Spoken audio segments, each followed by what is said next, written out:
Jasad seorang wanita ditemukan dalam keadaan sudah menjadi kerangka. Pelaku adalah orang yang ternyata sangat dekat dengan korban. Motif penghilangan nyawanya hanya gara-gara masakan yang gosong. Tapi, penyelidikan lebih lanjut menunjukkan kalau ada sesuatu yang lebih mengerikan dari itu. Perlakuan kasar dan dendam yang dipendam selama bertahun-tahun menjadi pemicu tindakan menghilangkan nyawa tersebut. Ini adalah kasus tentang hubungan yang berakhir dengan sangat tragis.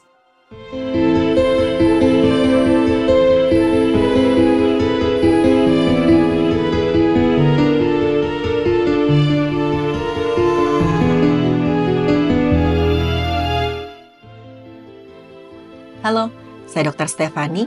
Saya seorang dokter spesialis forensik dan mediko-legal, dan saya belajar dari yang mati.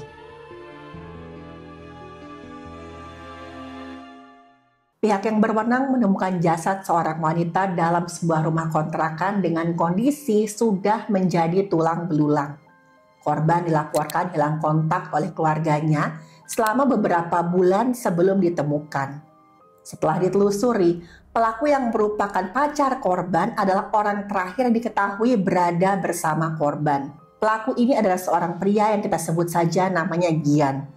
Gian pun mengaku bahwa memang dialah yang sudah menghilangkan nyawanya korban. Kita sebut saja korban ini dengan namanya Laras. Pihak yang berwenang kemudian membawa Gian ke kantor untuk dimintai keterangan lebih lanjut. Sementara kerangkanya Laras dibawa untuk diperiksa oleh dokter forensik. Saat di kantor pihak yang berwenang, Gian langsung diminta menjelaskan bagaimana dia bisa menghilangkan nyawanya Laras.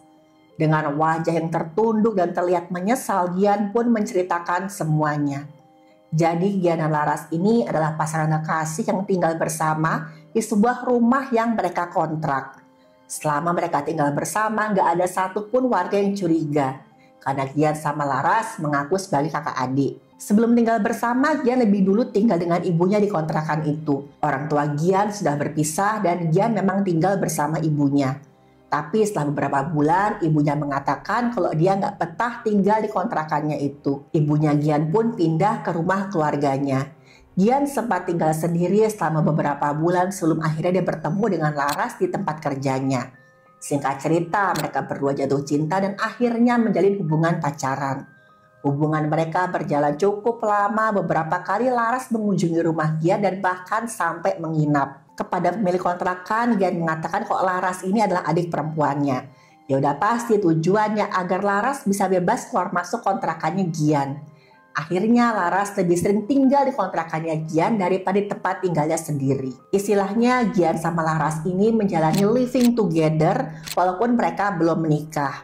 Tapi sayangnya hubungan mereka tidak seindah yang dibayangkan. Menurut pengakuannya Gian, Laras itu punya satu kekurangan yaitu emosinya sering banget ledak-ledak. Bahkan menurut pengakuannya Gian, Laras sering banget memarahi bahkan sampai merendahkannya. Beberapa kali Laras juga sering main fisik. Misalkan memukuli Gian dengan sapu, sepatu, dan barang-barang lain. Waktu itu Gian mencoba bersabar karena bagi Gian Laras adalah perempuan. Dia nggak boleh kasar sama perempuan. Gian memilih untuk memendam emosinya. Tapi sayangnya semakin hari sikap emosionalnya Laras malah semakin menjadi-jadi. Kadang-kadang gara-gara kesalahan yang sepele aja Laras bisa marah besar dan melakukan kekerasan pada Gian. Baik secara verbal ataupun fisik. Sering banget Gian gak tahan dan pergi dari rumah untuk menghindari Laras. Tapi anehnya Laras selalu bisa menemukan di mana keberadaan Gian. Setelah ketemu bukannya bicara baik-baik, Laras malah makin sering memarahi dan bersikap kasar pada Gian. Gian pun mulai merasa galau dan tertekan. Karena di satu sisi dia sangat menyayangi Laras. Tapi sikapnya Laras yang kasar membuat Gian ini gak tahan. Meskipun belum menikah, Gian merasa gak bisa bebas dari Laras.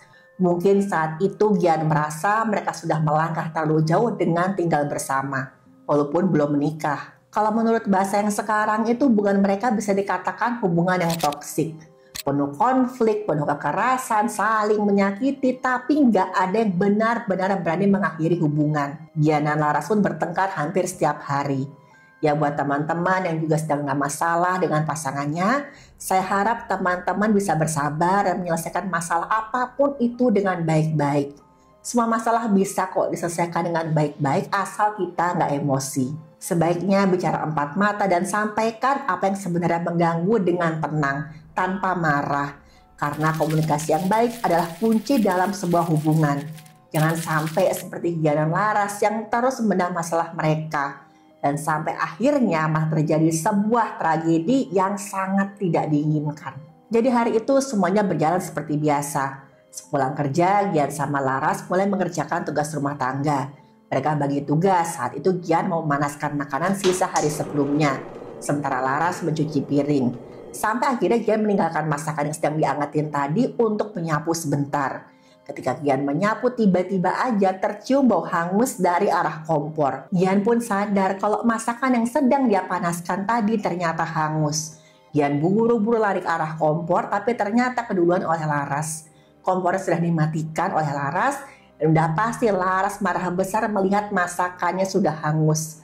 Laras benar marah Gian yang menurutnya enggak becus masak. Dengan kata-kata kasar, Laras meneriaki Gian. Dia bilang, kamu tuh gimana sih? Masa mengangkatkan makanan saja bisa angus? Gak cuman itu, Laras kemudian merebut sapu yang dibawa oleh Gian. Dia hantamkan sapu itu ke tubuh pacarnya sampai berkali-kali. Awalnya Gian gak melawan, dia mencoba menyabarkan Laras. Tapi lama-kelamaan Gian gak bisa menahan lagi. Ini adalah puncak emosinya dan Gian sudah tidak lagi bisa mengendalikan dirinya.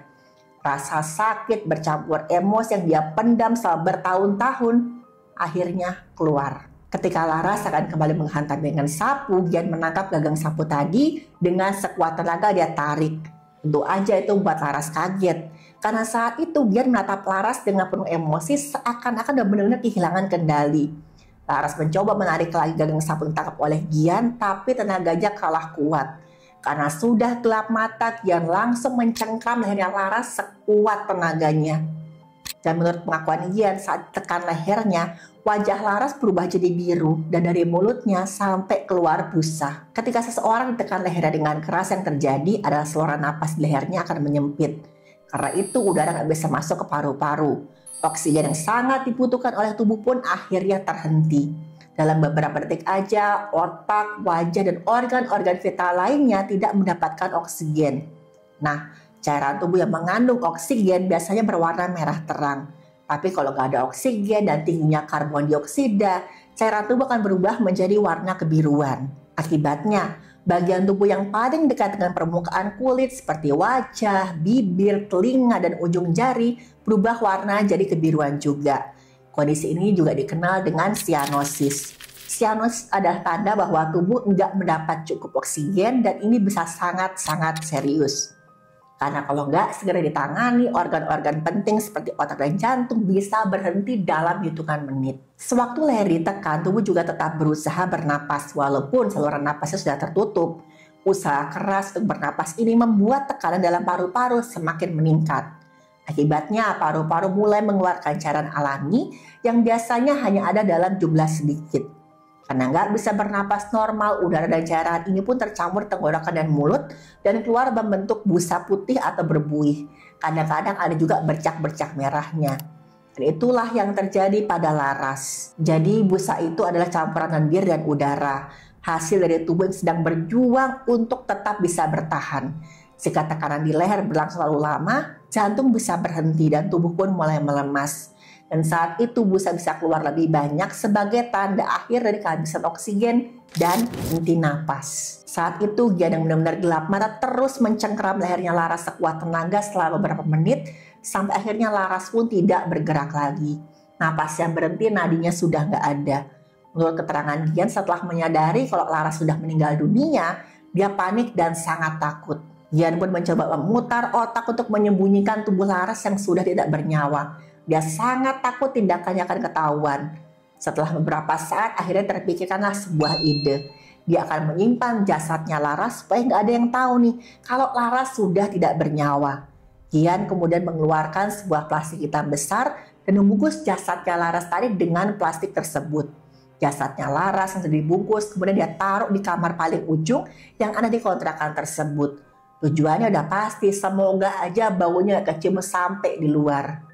Dan teman-teman tahu, Malam itu, Gian tidur tidak jauh dari jasadnya Laras. Gian yang nggak tahu kemana harus membawa jasadnya Laras terus menyimpan jasad Laras di kamar tersebut selama berminggu-minggu. Untuk menutupi jejaknya, dia juga menggunakan nomor telepon Laras dan berpura-pura jadi pacarnya tersebut. Gian memberi kabar ke orang tua dan teman-temannya Laras seolah-olah Laras ini baik-baik aja. Padahal yang mereka ini nggak tahu Laras itu sudah tidak bernyawa dan disimpan di kontrakannya Gian.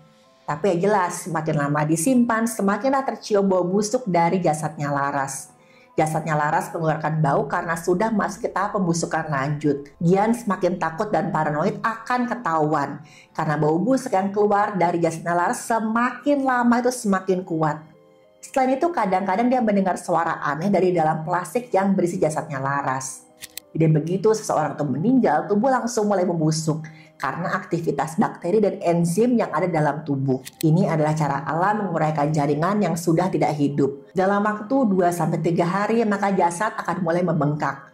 Pembengkakan tubuh, terutama di bagian perut, wajah, dan alat kelamin terjadi karena gas yang ada dari bakteri tadi. Bau busuk akan terasa sangat menyengat gara-gara gas seperti metana, amonia, dan juga hidrogen sulfida.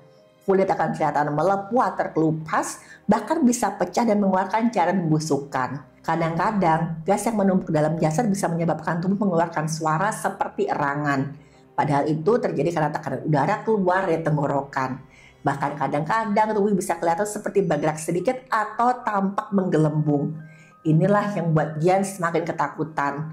Karena dia mendengar suara-suara, terus merasakan ada pergerakan dari kantong plastik tempat jasad Laras berada. Tapi ini bukan karena jasad itu hidup kembali, tapi gara-gara gas pembusukan. Kulit bisa menjadi hijau gelap hingga kehitaman. Pembuluh di bawah kulit bisa tampak seperti pola yang bercabang atau berurat hitam. Mata dan lidah bisa menonjol keluar karena tekanan gas. Selain itu juga ada cairan pembusukan yang keluar dari tubuh. Biasanya di lubang-lubang tubuh seperti mulut, hidung, telinga, dan alat kelamin.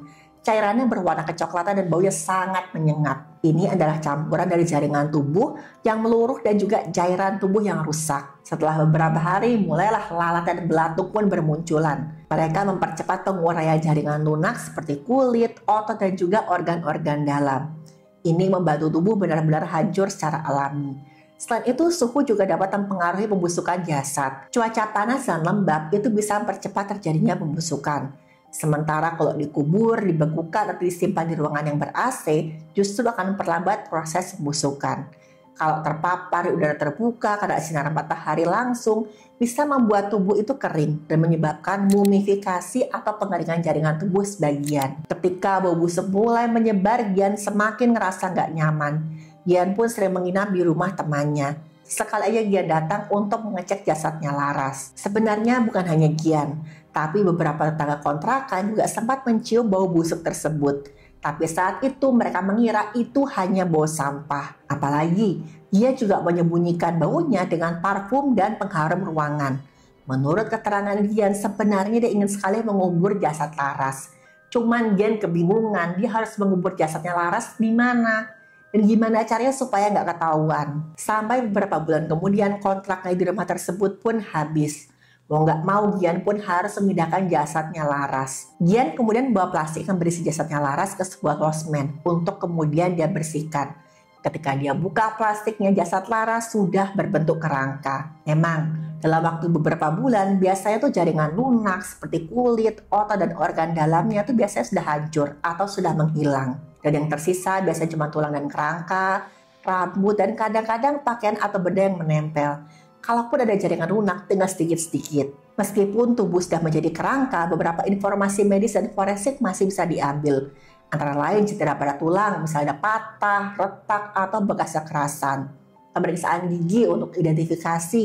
Dan seringkali DNA juga masih bisa diambil dari sumsum di gigi. Dalam kasus ini, kerangka Laras itu masih terdapat beberapa serangga dan juga ada sedikit jaringan lunak yang masih menempel. Gian merasa dia harus membersihkan kerangka pacarnya tersebut. Dia cuci dan bersihkan kerangkanya Laras dan kemudian dia bungkus ulang. Setelah itu, Gian juga membakar barang-barangnya Laras yang dia bawa dari kontrakan. Tujuannya untuk menghilangkan barang bukti. Setelah selesai, Gian membawa Laras ke rumahnya. Sebenarnya ibunya Gian sempat curiga nih saat putranya tersebut datang membawa sebuah plastik hitam besar. Tapi saat itu Gian beralasan kalau itu cuma barang-barangnya yang dia bawa dari kontrakan. Ibunya pun percaya dan Gian pun menaruh kerangka laras di kamarnya. Saat itu sebenarnya Gian sempat merasa lega, tapi nggak lama. Karena di saat yang bersamaan orang tua Laras mulai merasa khawatir karena Laras semakin jarang menghubungi orang tuanya.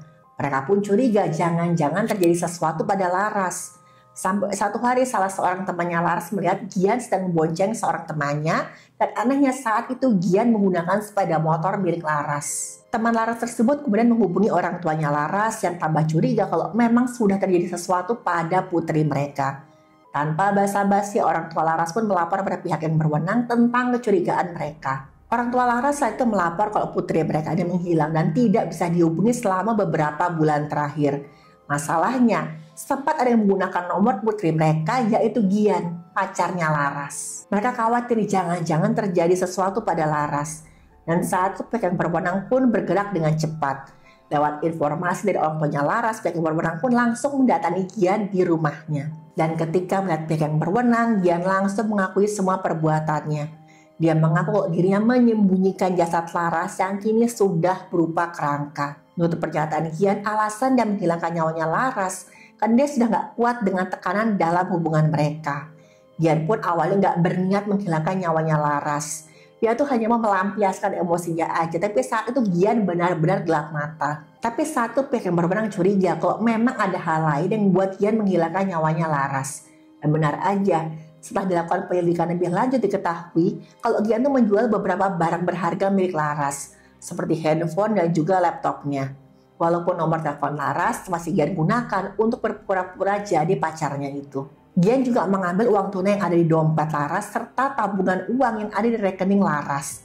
Orang tua Laras benar-benar gak menyangka kalau pacar anak mereka sendirilah yang melakukan hal sekejam itu. Mereka sangat menyesali apa yang terjadi pada Laras. Apalagi pelakunya ini Gian loh, pacarnya Laras sendiri. Gian pun akhirnya mendapatkan hukuman yang setimpal dengan perbuatannya. Kasus ini sempat sangat heboh dan jadi banyak yang mengetahui apa yang dilakukan oleh Gian. Dan ini membuat warga di sekitar kontrakan Gian pun ikut trauma. Terutama seorang pria yang tinggal di bekas kontrakan Gian. Pria itu bilang, saya tuh sempat heran, ada bau busuk yang menyengat tapi saya pikir itu berasal dari sampah atau saluran air yang tersumbat. Tapi ternyata kamar yang saya tempati ini bekas penyimpanan kerangka manusia. Pria tersebut memutuskan untuk pindah dari kontrakan bekas Gian karena saking takutnya.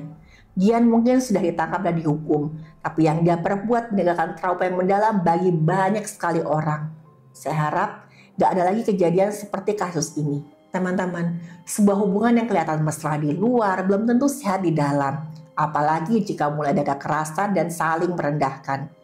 Ketika komunikasi berubah jadi caci, maki, dan cinta berubah menjadi pelampiasan emosi, maka hubungan itu sudah berada di jalur yang sangat salah.